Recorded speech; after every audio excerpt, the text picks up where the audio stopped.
Hai, selamat datang di Lunch Break with Teachcast, di mana kita akan bahas topik-topik ringan untuk menemani makan siang kamu. Seperti biasa, aku Sam sebagai host di hari ini, dan tentunya aku nggak sendirian karena ada sekoteng seorang koko ganteng di samping aku. Siapa kamu namanya? Halo semua, thank you Sam. Iya. Sama-sama kok. Siapa namanya? Saya Ronald. Oh iya. Kan udah 2 episode kemarin. Iya betul. Ya, saya Ronald. Hari ini menemani Sam. Dan kita juga hari ini nggak berdua doang ya. Ya, betul sekali. Tentunya ada seseorang yang spesial yang datang ke podcast ini. Menjadi bintang tamu di tengah-tengah kesibukan dan juga jadwal yang sangat padat. Yes, betul sekali. Ya, kita luar biasa terapresiasi dengan hadirnya beliau. Beliau ini adalah HR Division Head dari Indomobil Finance Indonesia atau yang disingkat INVI ya. INVI, betul sekali. Oke, sekarang kita sambut aja Pak Nikodemus Christian. Yeay, Pak Niko. Halo, Ronald. Thank you loh Oke, sebelumnya Pak Niko di tengah-tengah jadwal yang Luar padat biasa banget ini ya, ya. kayak merayap. Demi IAU lah. Aduh, Sweet. jadi tersanjung sekali nih Iya, Pak. betul sekali loh. Baik, Pak. Nah, kita ini sebelum ngobrol jauh ya Pak tentang topik hari ini, tentunya kita pengen kenalan dulu Ya, nih. betul sekali. Siap. Mungkin dari backgroundnya dulu Pak, background kuliah, pendidikan dan juga jurusan yang Pak Niko ambil waktu kuliah ya. Siap. Boleh Pak, monggo diceritain Pak. Oke, thank you Ronald, Sam. Ya, saya kuliah di Atmajaya Jogja. Ambil jurusannya mungkin lucu ya, teknik sipil. Oh, oke, Teknik menarik, sipil. menarik, oke. Unik sekali nih Pak. Teknik sipil itu ya karena pekerjaan ya. Akhirnya saya memang terlibat jauh ke people malah ke people. Jadi ya sekarang saya bekerja di bidang SR yang berbeda jauh dari kuliah dulu. Seperti itu sih. Oke. Lalu dalam prosesnya saya juga karena memang di people kita harus butuh banyak ilmu baru ya. Ya sambil juga kuliah extension untuk hukum law juga karena kan banyak hubungan sama dulu hukum tenaga kerjaan ya, serikat pekerja. Terus juga akhirnya saya ngambil magister untuk strategic bisnis, fokusnya ke SDM. Oke, menarik banget ya perjalanannya dari mulai teknik sipil, terus akhir pelajari hukum juga, gitu ya, karena memang sesuai dengan karirnya yang akhirnya agak berbelok sedikit dari jurusannya ya. jauh. Iya, betul sekali. Dari teknik sipil tadi Pak ya, Ya. sekarang menjadi HR Division Head. Wah, Ya. luar Ya, biasa betul nih. sekali. Tapi apa sih Pak yang membuat Bapak yang membuat Bapak selain karena tuntutan ya, tuntutan pekerjaan. Iya, Tapi sebenarnya apa iya. sih Pak yang membuat Bapak dari teknik sipil tiba-tiba beloknya kok ke HR nih? Ya mungkin karena dulu berbeda seperti sekarang ya. Dulu kan kita sekolah, kemudian kita kuliah itu kan memang jurusan mana yang paling oke saat itulah. Dulu kan teknik is number one. Iya, Ya, Saya di Kanisius SMA kan ambil IPA gitu kan. Kalau bukan oke. IPA gimana gitu kuliah Iya, kan iya, gitu, iya, terusan iya, ke iya. ke teknik sipil. Tapi dalam perjalanan ya saat itu sedikit cerita ya. Itu kan zaman sebelum Orde Baru tumbang. Baik, oke. Ya dari belajar kan dari sekolah sampai kuliah itu saya juga senang membaca buku-buku di luar teknik. Ya. Di luar teknik, ya humaniora lah. Itu juga belajar mengenai filsafat segala macam. Ya kan karena pendidikan Yesuit ya, akhirnya kita belajar begitu. Dia sambil kuliah saya juga belajar banyak hal lain mengenai humanisme begitu kan, humaniora. Ketika saat itu 98 krisis pertama gitu kan. Pekerjaan juga tidak banyak untuk yang technical. Saya keterima di pekerjaan yang malah cenderung kepada people development gitu loh. Akhirnya berlanjut sampai sekarang. Ya puji Tuhan, frameworknya dapat dari teknik kan bisa menguasai banyak hal. Kita bisa juga masuk ke people development tadi, ke people pengembangan. Ya tadi lah, makanya saya masuk ke SR, handling di perusahaan di project pertama handling manusia juga, terus sampai sekarang. Seperti itu. Bisa sedikit Pak mengenai cerita Bapak tadi. Jadi tadinya kan teknik sipil, berubah jadi HR. Ya. Seberapa banyak Pak ilmu yang bisa diterapkan dari teknik sipil nih Pak ke Oke. bagian HR nih sekarang. expand nih atau people development ya gitu Oke. ya. Sebenarnya sih any background apapun tuh bisa ya. Untuk asal kita mau mengerti dulu apa sih poin apa yang paling utama di pekerjaan tersebut. Kemudian di technical itu kita baca mengenai sistem kerja kan. Oke. Nah itu yang kita kuasai dulu, sistem kerja kita kuasai, bisnis proses, ya kan kita bisa dapat, dan kita bisa kembangkan dengan bisnis model di tempatnya kita bekerja. Saya kebetulan juga bukan orang yang tipikal gen baby boomers yang sangat loyal kepada perusahaan. Oke. Saya banyak belajar di beberapa company gitu kan. Iya, Pak. Ya karena itu memperkuat pemahaman kita mengenai framework bekerja, bisnis proses yang kita kuasai di bidang people ya, di human capital. Kita combine dengan bisnis model setiap perusahaan. Nah, itu yang bisa memperkuat, kita bisa align dengan tujuan bisnis dari masing-masing perusahaan sih. Itu sih. Wah, luar biasa ya. Pengalamannya menarik sekali Pak. Berarti udah di berbagai bidang ya. Iya, betul. Luar biasa sampai sekarang. Luar biasa sekali. Nah, kita akan masuk ke bagian tunggu-tunggu nih Pak. Jadi, kenapa nih teman-teman kita mengundang Pak Niko ke sini sebagai guest star kita di hari ini Pak? Karena kita membahas tema tentang kenapa sih Gen Z ini susah dapat kerja gitu Pak. Tapi sebelumnya, karena acara ini adalah lunch break Pak, jadi ini sudah di hadapan kita semua, sudah ada cemilan, iya betul. Nanti kita sambil santai aja, sambil kita ngobrol sambil nanti. Siap. Iya Pak. Oke. Nah, kita masuk langsung ke pertanyaan terkait dengan topik kita hari ini ya Pak Niko ya. Menurut pengalaman Bapak, apa sih Pak alasannya itu Gen Z di tahun-tahun ini nih susah banget Pak untuk dapat kerjanya Pak? Kalau dari pengalaman Bapak, kenapa sih Pak alasannya Pak? Oke. Sebenarnya sih kenapa susah juga ada banyak faktor eksternal di samping internal masing-masing generasi ya. Sekarang jujur saja kan dunia juga sedang tidak baik-baik saja sebetulnya. Iya, betul. Kondisi ekonomi global gitu Pak ya. Iya. Mudah ya. Indonesia untungnya walaupun kita sebagai market masih bisa bergerak lah lewat sektor-sektor informal kan cukup banyak ya. Terutama tapi yang untuk yang organik dari sisi industri memang tidak mudah. Itu mungkin yang jadi faktor utama.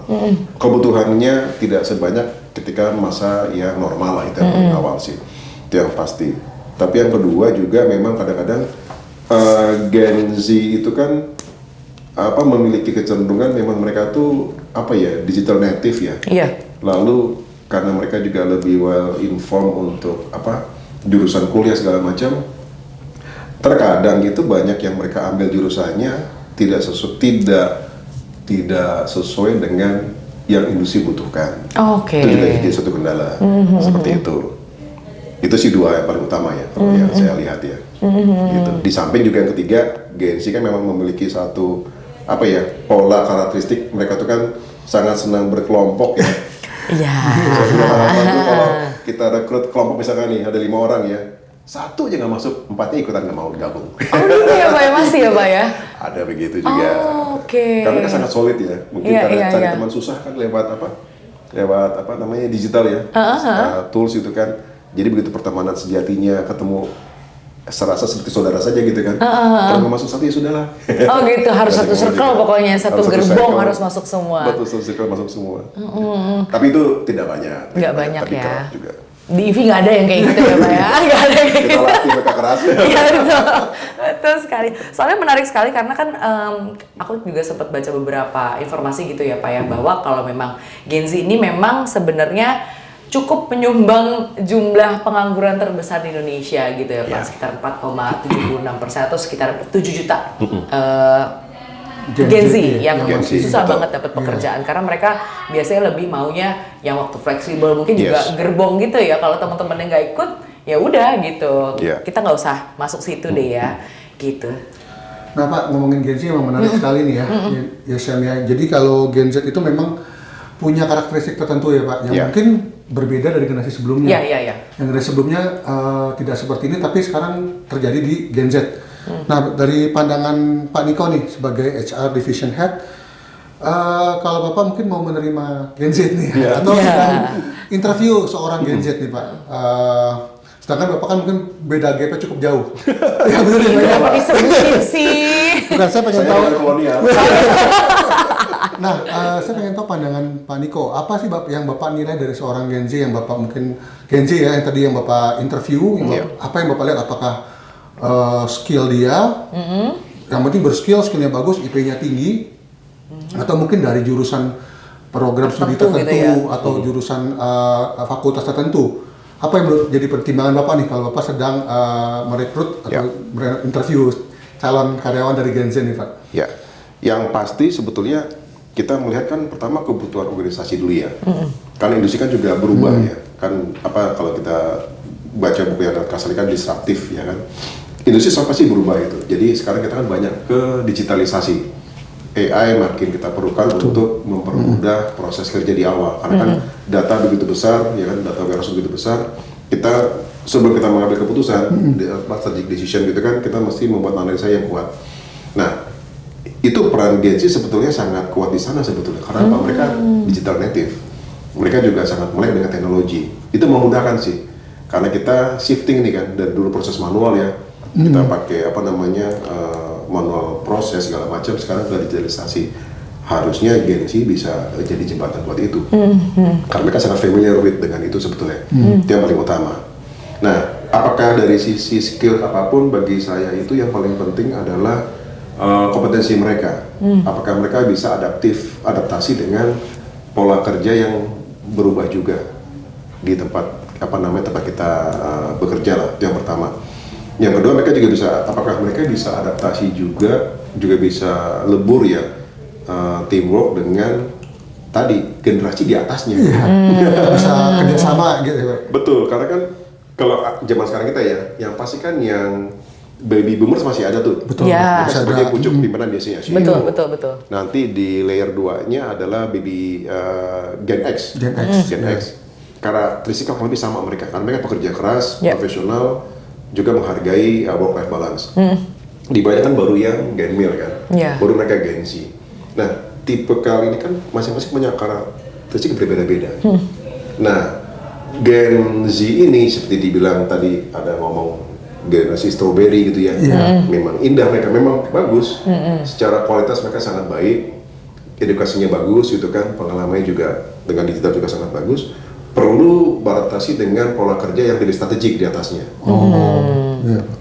Nah, ini yang akan ada gap yang mesti dijembatan ini ke pola komunikasi, ya kan? Kalau generasi kita, kalau kita komunikasi dengan atas kan agak ada kesungkanannya, yang pakai ulah gitu kan. Gen Z mana ada, mereka langsung ngomong saja kan, sebutin nama segala macam, oke. Yang atas mesti beradaptasi dengan mereka, pola komunikasi dan pola pikir juga. Yang di atas mungkin lebih dengan pola lama ya, mereka lebih terstruktur, lebih tanda petik kalau mau bilang tuh lebih jelimet. Lebih susah lah, kaku gitu kan. Sementara kan kalau Gen Z kan mereka maunya fleksibel. Praktis ya, betul. Nah, itu tuh tadi tuh pola komunikasi, adaptasi mesti kuat. Jadi any background sih oke, asal sesuai dengan kebutuhan organisasi. Tapi dua tadi itu interpersonal skill ya, untuk komunikasi yang bagus. Kemudian adaptasi itu dua hal yang paling penting. Karena lingkungannya nggak seperti lingkungan di rumah kan. Kalau Gen Z di rumah kan mereka jadi anak raja Betul. Nggak boleh susah. Iya, betul. Di kantor siapa dia gitu kan. Betul. Disuruh-suruh gitu ya. Apalagi junior baru masuk kan. Iya, pasti banyak beban kerja. Benar. Seharusnya ya. Tapi mereka ya, pokoknya kalau kebanyakan kerjaan resign gitu ya. Gitu sudah.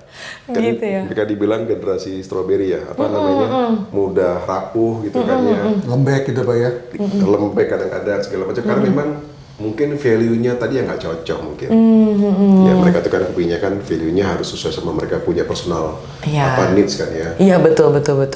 Susah juga ya kalau misalnya masalah value pribadi sama value perusahaan ini nggak nemu ya sebenarnya ya. That's why kalau organisasi yang bagus itu memang harus ditanamkan dari awal. Kalau saya bicara ke tim ya, kita lagi induction ataupun onboarding program, paling utama adalah kesesuaian nilai sebetulnya, value. Benar. Kita bisa kalau value kita cocok sama perusahaan. Betul. Sepintar apapun, sebagus apapun, kalau nggak cocok percuma. Benar. Itu sih yang paling utama. Benar, kan itu basicnya sih ya. Basicnya kita bisa jadi loyal di perusahaan kan sebenarnya kalau kita sudah bisa, istilahnya value-nya itu tertanam di diri kita sendiri. Kita punya gitu visi kan. yang sama ya dengan perusahaan itu. Betul. Berarti bisa dibilang Bapak setuju dong dengan pendapat bahwa Gen Z ini strawberry generation gitu? Ya, betul sih. Demikian. Katakan saja Pak, katakan. Itu juga salah kita juga sih sebagai orang tua. Iya. Ya, kita baby boomers, orang tua kita ya, opa kita lah, opa kita gitu kan. Lalu kita yang Gen X itu kan tidak kepingin mereka tuh mengalami kesulitan seperti kita dulu di awal ya kan. Jadi dipermudah ya Pak ya. Mereka kasih kemudahan banyak. Iya, betul. Tapi memang efeknya kadang-kadang dunia kan tidak sama seperti di rumah Betul. ya. Iya, betul itu dia. Berarti sebenarnya kalau karena tadi dikit menyinggung tentang keluarga, berarti sebenarnya dari sisi keluarga pun sebenarnya harus mempersiapkan anak-anaknya supaya bisa agile gitu lah ya. Bisa bersaing. Betul. Satu mungkin yang paling penting adalah bahwa diversity itu memang ada di luar, nggak cuma di rumah. Mereka harus menghargai perbedaan. Iya, betul. Ya kan, diversity kan harus begitu. Yang kedua, etos kerja juga harus ditanamkan ya bahwa tidak mudah untuk mencapai sesuatu. Kalau di rumah mungkin minta langsung dapat, di tempat kerja belum tentu kan. Betul. Minta approval saja masih muter-muter ya kan. Sedih kalau diceritain. Birokrasi ada birokrasinya. Iya. Kalau di rumah kan langsung ke Bener, langsung, betul. Walaupun sekarang sistemnya juga sistem approvalnya Gen Z sama Gen Alpha sekarang pakai presentasi sih ya. Tapi udah pasti 190% pasti di-accept gitu. Kalau yang bapak mamanya ya. Iya, betul. Ngomong-ngomong kayak sebelum kita lanjut ke pertanyaan berikutnya, mari Bapak silakan menikmati, kita sambil dibuka dulu nggak apa-apa, sambil minum dulu. Soalnya katanya tadi dengar-dengar Pak Niko nih abis ada meeting, wah kejar-kejaran meeting nih. Padat ya Pak hari ini. Padat. Gitu. Jadi tadi ada 2 poin ya Pak. Yang penting sebenarnya adalah interpersonal skill dan adaptasi. Iya, betul. Kita tadi tambahkan adalah bahwa Gen Z ini juga harus mempunyai value yang sama dulu in the beginning ya Pak ya. Sebelum dia bekerja di suatu perusahaan pasti dia harus tahu visi misi perusahaan ini dan juga value yang dianut sama perusahaan yang dimana dia mau bekerja di situ ya. Betul. Ketika ada kesesuaian visi atau value maka ya dia akan cocok di situ, betul Pak? Seharusnya. Iya, seharusnya seperti itu. Dan semestinya, betul. Diharapkan seperti itu. Betul. Tapi juga agak nambah sedikit ya. Iya, boleh Pak. Itu bukan salahnya mereka sebetulnya, tapi dari sisi company pun juga harus pandai untuk menyesuaikan itu. Karena mereka sangat talented sebetulnya, mereka sangat bagus gitu. Iya, betul. Talented segala macam. So gimana menggunakannya aja nih Pak ya mungkin. Betul. Kita bisa masuk ke mereka. Iya, betul. Jadi nggak cuma mereka yang adaptasi, kita pun juga harus adaptasi. Oke. Dari sisi para senior dan tanda petik ya. Iya. Juga. Kita akan terbentukan dengan metode kerja yang berbeda. Pola kita mungkin pola lama, mereka bisa berikan shortcut gitu kan. Banyak hal yang kita mungkin nggak bisa lihat. Mereka bisa lihat. Mereka bisa membantu, memfasilitasi, sehingga pengambilan keputusan, strategic decision itu kita bisa lakukan dengan baik, dan mungkin lebih baik bahkan sekarang. Itu sih. Ya, berarti harus ada kesesuaian antara Gen Z-nya pun menyesuaikan dengan generasi di atasnya, generasi di atasnya pun juga mulai harus menyesuaikan gitu ya Pak. Dan jangan alergi dengan teknologi baru. Iya, itu dia sih. Gitu kan. Itu yang susah biasanya tuh. Yes, betul. Padahal teknologi harusnya adalah memudahkan, tapi kadang-kadang masih ada yang belum siap untuk move-nya. Kadang-kadang masih banyak Pak perusahaan yang memang masih menganut sistem yang lama ya Pak. Sistem yang ya mestinya harusnya dirubah gitu ya, teman mungkin udah terbiasa udah puluhan tahun pakai sistem itu. Betul. Akhirnya Gen Z mungkin ngomong lah ini sistemnya kayak gini gitu ya. Mungkin kita bisa bantu untuk koreksi ya kali Pak ya. Kalau kita cerita di awal kan, orang tua kita, opa kita kerja 26 tahun, 36 tahun sama. Ada bisa bayangkan merubah pola yang dia lakukan ya puluhan tahun baru, apakah mudah? Iya. Bener sih, bener. Nah, menurut Pak Niko nih, ada nggak Pak hubungan antara karir dengan generasi di mana orang itu dilahirkan nih Pak? Harusnya sih enggak ya. Harusnya sih enggak. Saya cuma percaya kompetensi. Oke. Karena tadi kan saya bilang tadi komunikasi interpersonal, adaptasi itu kan kompetensi ya. Past behavior, predict future behavior. Kalau kita bisa lakukan itu akan keulang apapun profesi kita. Apapun profesi kita Pak ya. Kalau kita biasa melakukan analisa terhadap satu hal, nanti kita ditempatkan di sisi komunikasi komunikasi ya, akan sama tuh, akan bisa juga dilakukan segala macam. Kalau kita terbiasa untuk influence people, kita lebih suka mungkin komunikasi harus langsung direct, ditaruh di accounting pun ngomong juga, marketing juga sama gitu loh. Itulah yang paling penting sih itu sebetulnya. Oke. Baik. Memang sih, dan tidak dapat dipungkiri memang ini sebenarnya tadi sempat saya bahas sebelumnya ya Pak ya. Karena kan maksudnya Gen Z itu kan zaman sekarang lebih memilih untuk freelance. Betul. Gitu ya. Karena Ya. mereka dengan memiliki katanya kan work life balance-nya benar-benar mereka mau work life balance gitu ya. Flexible Fleksi, time, ya. sefleksi itu gitu kan ya. Pokoknya kalau udah mulai tekanan dikit harus staycation gitu. Healing katanya gitu.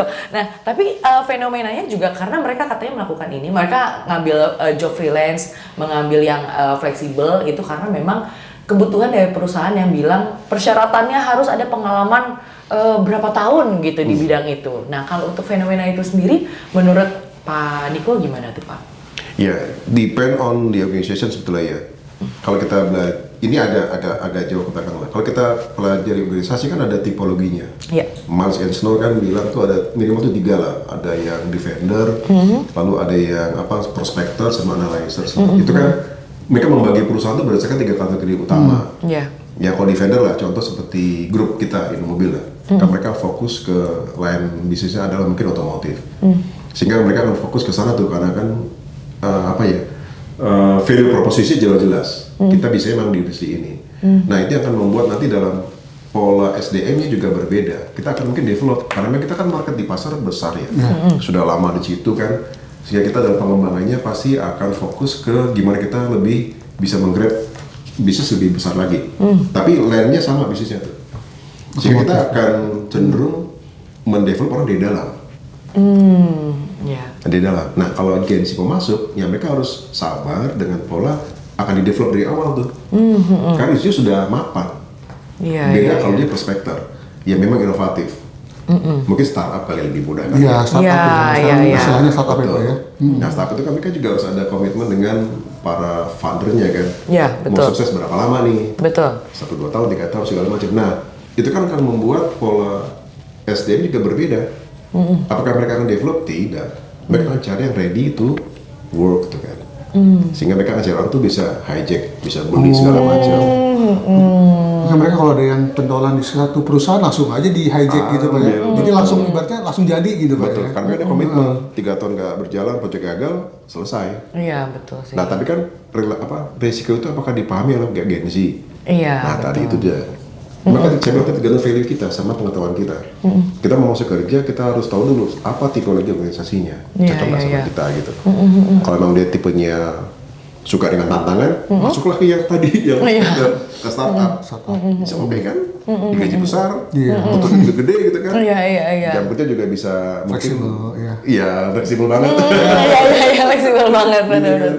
Artinya lebih mapan tapi lebih pelan gitu kan, tapi lebih secure ke depan. Nah itu pilihan. Pilihannya Pak ya. Benar. Gitu sih. Menarik juga loh, karena memang Pak katanya nih Gen Z ini memang katanya 2 hal yang mereka cari kalau mereka mau kerja Pak. Yang pertama adalah gaji yang besar, yang kedua adalah lingkungan yang nyaman. Betul. Karena kita sebenarnya tahu sendiri kalau kita udah bertahun-tahun kan gaji yang besar itu pasti ada ketidaknyamanan.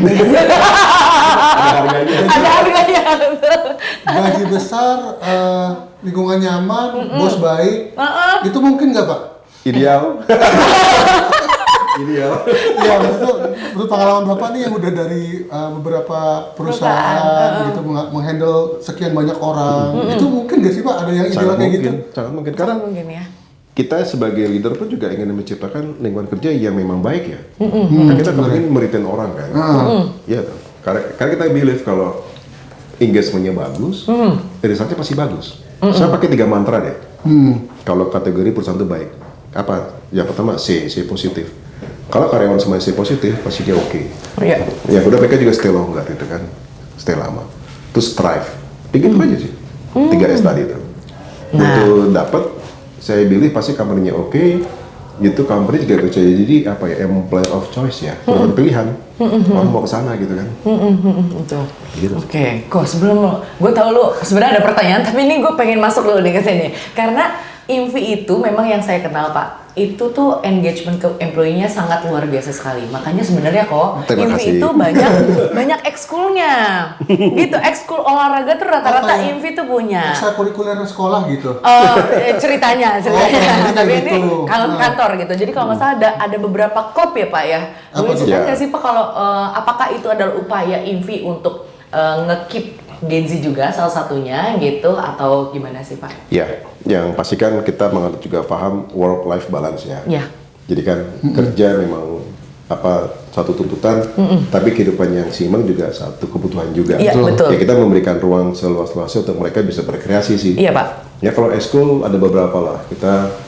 Kita coba combine itu kan, misalkan kita ada ya bulu tangkis, gitu kan ya, terus ada sepak bola gitu kan. Ya mereka main-main klub-klub gitu supaya mereka juga semakin kuat dengan timnya, ada emotional bonding yang bagus kan di tim. Jadi harapannya ketika mereka kompak di lapangan, bekerja juga lebih mudah gitu kan. Iya. Yang tadi minta data mungkin 3 jam, gitu ya. sekarang 5 menit langsung dikasih gitu Iya. Supaya juga. Kemarin dia udah ngegolin ya udahlah gue kasih cepetnya gitu.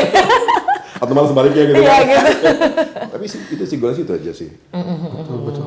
Kita juga perbanyak kegiatan di luar kerja ya. Misalnya 17 kemarin. Oh iya. Kita juga buat kegiatan ya. Teman-teman mungkin libur ya. Kami masuk tanggal 18. Luar biasa, mantap. Tapi kita buat acara tuh dari jam 2 sampai jam 5 sore. Panitia antar lantai kan kita 8 sampai 13 ya, dan mutu manikan. Kita buat 5 post games gitu. Satu games itu ada 4 grup. Ya lumayan lah, satu grup aja mungkin 15 orang kali 4, 60 kan kali 5, 300 orang. Luar biasa. Terus panitia juga masing-masing orang, saya juga nggak kenal satu-satu. Wajah-wajah baru, tapi mereka sangat happy gitu loh. Nah itu sih kita buat itu supaya ada ikatan yang lebih kuat. Nggak cuma kerja ya, tapi ada yang lebih lah dari itu. Jadi mungkin di luar lapangan itu mereka bisa ngomongin juga hal-hal mungkin yang di luar pekerjaan ya. Iya, betul. Iya kan Pak? Kalau di kantor kan kaku gitu kan. Bener. Yang tadinya mereka kan kalau Gen Z kan ya jujur aja kan mereka pasti kan karena digital ya. Iya. Temennya temen yang mungkin bagi kita ya tidak real, ada jarak lah. Lebih dekat yang lebih jauh. Oh iya. Kan begitu kan? Lebih dekat yang lebih jauh, yang dekat mungkin malah enggak. Nah dengan pola itu bisa menjembatani ya. Kan realnya kan di sebelah kamu tuh temennya. Iya. Di meja sana gitu. Iya. Betul. Kadang-kadang mereka kumpul tapi mereka sibuk sama handphone masing-masing ya. Betul. Cek kalau makan siang kan coba deh ngobrol. Enggak. Iya bener. Netflix kadang gitu. Sudah. Atau kadang-kadang malah chat sama ChatGPT. Iya. Ngobrol curhat. Betul. Gitulah. Oke, silakan Prof. Oke,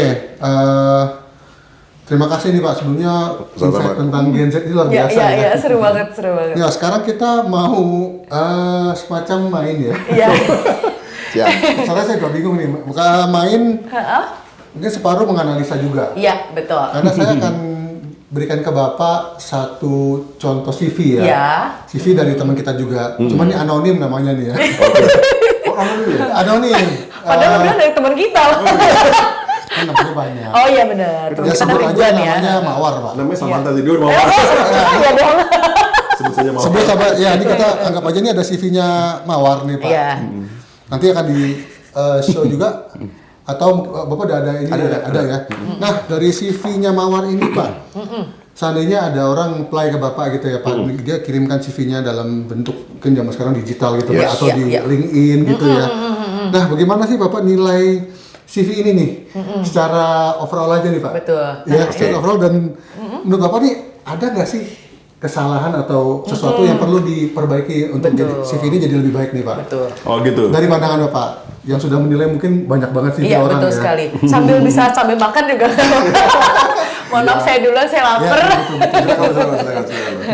Kalau ini kan kalau dari aku nih dimulai mungkin dari kayak ini kan namanya Mawar Pak, Ya, tapi nggak ada betul. fotonya. Nggak ada fotonya. Nah kalau kita kan zaman dulu nih kalau misalnya mau apply CV itu udah pasti bentuk mukanya tuh harus jelas gitu kan Ya. Pak. Nah kayak gitu tuh. Ya satu sih kalau dari kita ya, dari bisa tim Iya.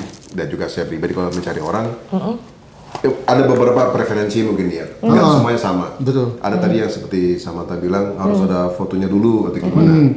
Itu memang mungkin tergantung kebutuhan ya. Tapi kalau saya pribadi saya sih akan melihat dari kapasiti yang bersangkutan sebetulnya. Orang ini potensinya apa? Saya pertama ngelihat pasti dari kampusnya dulu. Oke. Oh, kampus. Kampusnya dulu. Iya. Kampusnya apakah masuk grade A, grade B, itu kami sih sebenarnya. Iya, benar. Iya. Sendiri ya. Gen Z kalau cuma mainnya di lingkungan sendiri kan bekerja kan harus dengan orang lain. Kecuali nature of work-nya memang harus masing-masing itu oke lah. Tapi kalau kita butuh kerja tim, saya mau cari orang yang memang bisa blend sama tim gitu loh. Maka aktivitas luar kampus juga pengaruh. Apakah dia ada aktivitas di sana nggak ikut kegiatan di sana atau tidak? Syukur-syukur dia ikut kegiatan di luar kampus misalkan. Itu kan membuat nilai lebih lah dari yang bersangkutan. Nah, kalau misalnya ternyata dia aktif nih Pak, kegiatan kampus, di luar kegiatan kampus, tapi IP-nya nggak terlalu gede, gimana tuh Pak? Nah, tergantung kebutuhan juga. Oh, oke. Kayak tempat saya di IVI kan ada beberapa pekerja yang memang membutuhkan orang-orang seperti itu juga. Artinya memang yang penting ada nilai minimum. Oh, oke. Jangan sampai 0, Oh iya, jangan dong. Itu agak sangat pede sekali ya. Tingkat kepercayaan diri sangat tinggi sekali. Ada minimum juga, ada minimum requirement lah. Tapi kalau memang dia sangat aktif, terkadang itu akan membantu juga ketika dia nanti di pekerjaan, kalau di kami misalkan ya butuh harus komunikasi sama orang lain, mungkin hubungan segala macam, itu cocok. Ya, tadi contohnya interpersonal skill tadi ya. Ya, Betul. Nah setelah itu kita lihat kan nanti kita lihat lagi apa sih mungkin ya pengalaman dia kalau ada pekerjaan ataupun belum, kita coba lihat semuanya. Kalau fit ya sudah. Juga kalau misalkan ya ada lagi misalkan communication, dia bahasa Inggrisnya baik atau bahasa lain baik, oke, gitu kan. Lalu apa ada project yang dia kerjakan? Nah, project ini penting. Oke. Kenapa? Project ya? Project juga school tadi ya ikut kepanitiaan. Kan mereka akan belajar mengenai itu. Apa namanya? Planning organizing kan. Benar. Nah, itu dia. Benar. Yang pasti ketika di kegiatan apapun, dia pasti akan presentasi dong. Kan dia punya program kan. Iya. Maka dia coba present, akan coba buat konsep kan. Konsep dituangkan dalam satu bentuk, dipresentasikan, lalu dia harus cari dukungan. Minta dukungan dari orang lain. Itu kan skills juga yang pasti diasah. Gitu. Betul. Nah, kita balik lagi ke CV ini nih Pak. Nah, kira-kira dari so far yang Pak Niko udah baca nih, ini kan dia di sini sih nggak kelihatan IP-nya ya. Ada. Oh, ada ya. Oh, sorry, saya yang belum lihat. IP-nya Oh, 3,22. Sorry. 3,22 menurut Bapak gimana nih Pak? Oke. Oke, di atas 3 ini oke nih ya. Oke. Ini udah gitu kan ini anak salah satu universitas besar di Bandung ya. Cukup reputable Reputable, ya. betul. Reputable University di Bandung. Betul. Lalu pengalaman di luar kampus gimana? Organisasi apakah? Ini dia TikTok community building ya. Dia. TikTok community building experience. Iya betul, dia udah punya 2.590 followers ya, luar biasa sekali loh. Dan engagementnya ada di 4 negara. Wah mantap sekali. Indonesia, Malaysia, Filipina dan US. Oh berarti dia secara bahasa Inggris bagus nih. Bagus, karena ngomong sama bule ini. Betul. Terus ini juga promoted Kindle Slave in collaboration, generating 2.800 views on Instagram and 15.000 views on TikTok. Berarti secara public speakingnya pun oke sebenarnya gitu. Nah kalau misalnya terus udah gitu berikutnya dia juga Head of Documentation Division.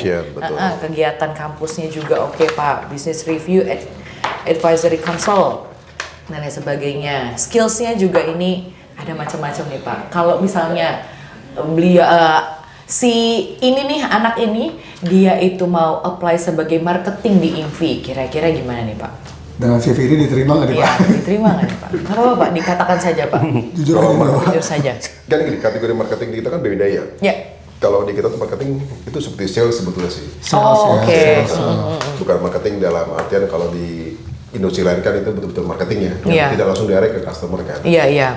Building awareness gitu, Yes, ya Pak ya. Itu baru cocok kalau yang kedua. Kalau yang pertama sih kalau tempat kami di IVI mungkin tidak. Kurang apa ya? Nggak pas karena kan memang teknologinya berbeda, teknologinya berbeda. Kecuali dia masuk di corporate communications atau marketing, memang betul marketing. Bukan yang langsung ke itu sangat cocok sih. Kan dia bisa membuat brand awareness, kapasitas bisa itu kan.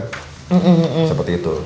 Karena kalau di INVI yang program untuk building awareness, bikin program promotion dan lain sebagainya itu lebih ke Korkom ya Pak ya dibandingkan ke marketing atau ya. ke digital marketing ya. Kembali lagi seperti Bapak tadi bilang tergantung kebutuhan perusahaan juga ya. Betul. Jadi sebagus apapun CV-nya kalau mungkin emang nggak cocok sama kebutuhan perusahaan, emang ya susah nggak bisa diterima juga gitu Pak ya. Iya betul. Sayang orangnya juga. Sayang orangnya juga gue termasuk kan. Nggak sesuai passion dia juga. Iya betul. Kan dia juga sangat menghargai peningkatan personal jangan sanggup dan branding. Ya betul branding benar Kalau itu. di TikTok dia malah ngeluh-ngeluh kan susah. Iya betul. Saya tersandra segala macam. Iya. Susah company, susah dia juga. Betul, masih mending kalau misalnya di keep sendiri, kalau misalnya tiba-tiba kayak halo guys, jadi aku sekarang kerja di sini, jadi ternyata gitu live gitu. That's Gen Z itu Gen Z. Iya kan. Senang Iya, apa ya. namanya publish ke yang mana-mana tapi kan wajah sedih segala macam ya itulah. Ya betul. Menarik ya. Nah kalau bahas Gen Z ini bisa Nggak ada habisnya sebenarnya. Bisa nggak habis-habis ini. Betul sekali. Ya, tapi sayang sekali waktu Joen telah memisahkan Iya. kita dan juga jadwal meeting Bapak yang banyak. Saya takut. Untuk pengertiannya. Ya, Pak Niko sekali lagi kami berterima kasih sekali. Tapi kalau sebelum kita wrap up untuk keseluruhan yang kita bahas hari ini, ada pesan nggak sih Pak buat Bapak? Dari Bapak maksudnya buat adik-adik kita Gen Z yang di luar sana yang mungkin udah apply ke ratusan perusahaan tapi belum Iya. keterima tuh, ada tips? Yang masih struggling nih Pak cari Iya. kerja seperti tadi yang dibilang Sam, masih jutaan Gen Z Iya. masih menganggur nih Pak dan mencari Iya, kerja. betul. Mungkin ada tips-tipsnya Pak. Ya betul. Buat teman-teman Gen Z ya, jangan mudah menyerah. Karena kan Anda sangat potensial. Memang situasi tidak mudah sekarang dan itu juga di seluruh dunia sih sebetulnya, nggak cuma Indonesia aja. Tetap asah kapasitas diri, gitu kan, upgrade skillsnya, lalu tetap cari peluang karena kan jejaring itu sangat kuat ya, sangat bagus. Iya. Mungkin tempatnya belum cocok di satu tempat, jangan takut mencoba tempat yang lain juga. Gitu sih. Tetap berupaya, tetap semangat. Jadi tetap harus asah skill kita, Yes. tetap harus berusaha upgrade skill dan Skill. intinya tetap keep looking ya. Iya, Jadi jangan betul. menyerah, jangan kayak Betul. wah udah segini perusahaan belum diterima. Tetap harus mencari dan mencari Pak ya. Betul. Manfaatkan kekuatan digitalnya, Yes. jaringannya untuk lebih luas lagi menjaring yang Betul. teman-teman yang baru. Karena syukur-syukur akan di sana akan cocok. Betul. Karena kita memilih kan. Betul. sih. Berarti lagunya The Massive cocok ya? Jangan menyerah. Jangan menyerah. Betul, jangan menyerah ya. Terima kasih banyak untuk waktunya Pak Niko. Thank you. Iya, di Corona tengah-tengah sama Anda. kesibukannya udah Iya, meluangkan iya, waktu iya. untuk podcast. Terima kasih Betul. juga Sam udah nemenin saya hari ini di Terima podcast kasih ini. juga Coronal yang selama 3 episode ganti-ganti kacamata mulu. Oke. Oh iya, Saya jangan terima kasih malah duduk sama Ayu kan bisa sharing. Kita yang terima kasih banyak Bisa Pak kita yang Niko. lanjut, Pak. Banyak Mungkin banget insight-nya ya. Tunggu panggilan kedua lagi nih Pak, kayaknya ada. Oh, iya. Karena Gen Z ini Iya panjang betul, banget ini nih, kayaknya Bro. harus ada 5 episode Masih sih Pak ada. sebenarnya. Bagi kalian yang belum nonton Ya. episode pertama dan kedua silahkan Ya. nonton di sosial media Ya. Teachcast. Betul sekali, dan juga episode ketiga tungguin aja, ini lagi diedit sama teman kita yang pastinya ini memberikan insight baru buat kalian. Jangan lupa subscribe, like, komen. Sampai jumpa di Episode Ya, selanjutnya. selanjutnya. Bye, thank you. Bye. Thank you Pak Niko. Thank you, sama-sama.